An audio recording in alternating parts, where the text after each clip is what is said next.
Alors, on termine maintenant sur les allergies. Les groupes sanguins, je vous le rajouterai, c'est ça, une feuille à part. Donc, pour les allergies, pareil, c'est le système immunitaire qui provoque toutes les éruptions cutanées que vous pouvez avoir. Sûrement dans la classe, il doit y avoir des allergiques.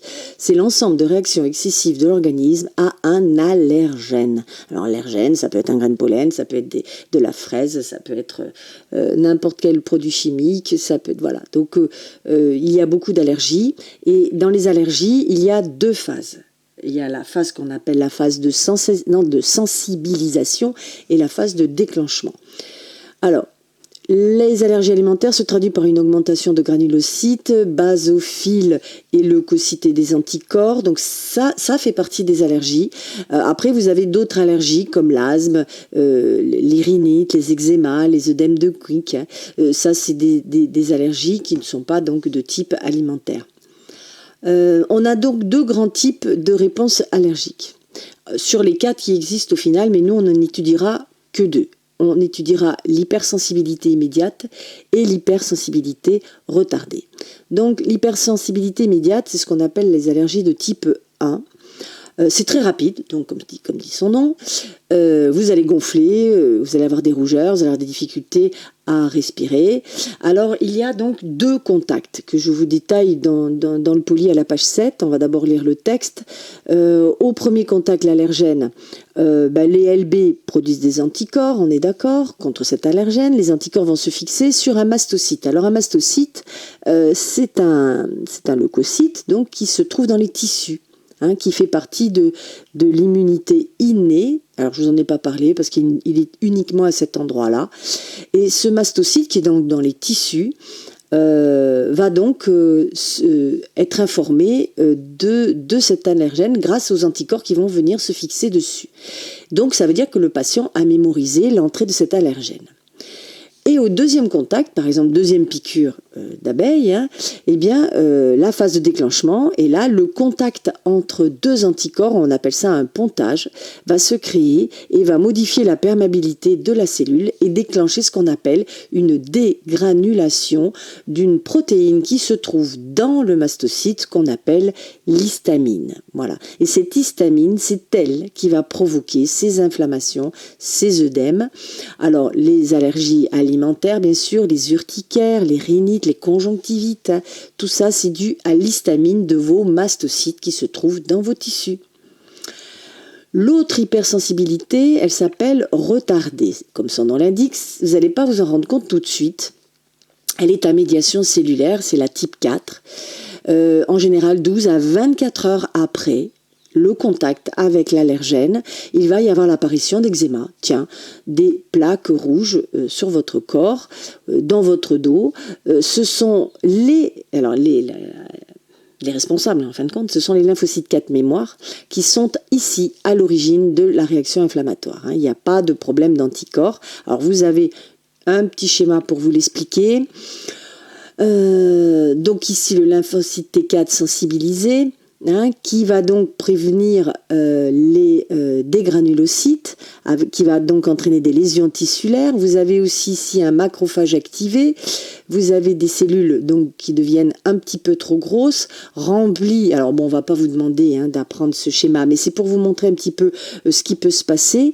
Donc les éosinophiles, c'est un granulocyte donc acidophile qui circule dans le sang. Les cellules épithéloïdes, c'est ce qu'on appelle un macrophage activé. Et le granulome, qui est utilisé ici, le terme ici, c'est un agrégat de macrophages modifiés ressemblant à des cellules épithéliales et qui apparaît suite à une réaction inflammatoire. Voilà. Donc, lors de la sensibilisation, l'allergène va donc traverser la peau et va se fixer sur des cellules de la peau. Ces cellules qui repèrent donc l'allergène vont migrer vers les ganglions et vont aller sur les LT4. Et au deuxième contact, les cellules de la peau donc sont associées à l'allergène, migrent bien sûr vers le LT4 mémoire qui va tout de suite s'activer et les lymphocytes affluent donc vers la zone de l'allergie et y créent des lésions.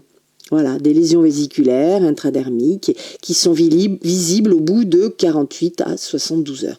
D'où les fameux eczémas, photosensibilisation, la salmonelle, certains virus, etc. Après, je vous mets ici les deux autres types, hein, si vous allez en médecine, on ne sait jamais. Le type 2, c'est plutôt des allergies cytotoxiques, et le type 3, c'est un semi-retardé à cause du complexe IMA. Voilà.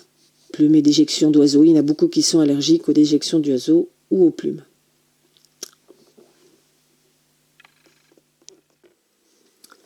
On va regarder sur le poly qui accompagne le cours à la page 7. Je vous ai mis une petite image illustrant l'hypersensibilité immédiate, et seulement immédiate.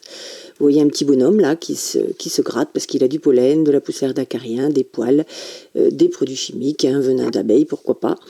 Et ça provoque chez lui les rhumes des foins, de l'asthme, de l'eczéma, des œdèmes. Et vous avez l'explication à droite qui résume le premier contact et le deuxième contact. Premier contact, on voit ici le pollen qui arrive, qui se positionne donc sur des récepteurs du mastocyte.